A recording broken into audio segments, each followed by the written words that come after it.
Ninaitwa Mchungaji Samuel Petro Bundala wa kanisa la AICT hapa Singida mjini.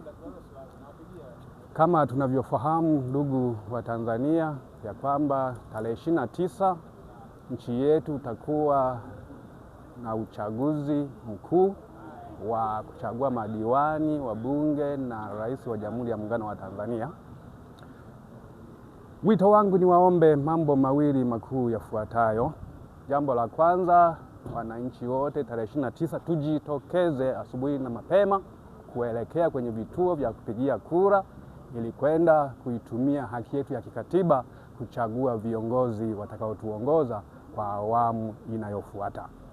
Jambo la pili, mara tu baada ya kupiga kura, ndugu mwananchi, rudi nyumbani, ukatulie, ukapumzike, uache mambo mengine yaendelee na kusubiri matokeo ambayo Mungu atakuwa ameyapanga kwa ajili ya viongozi hao.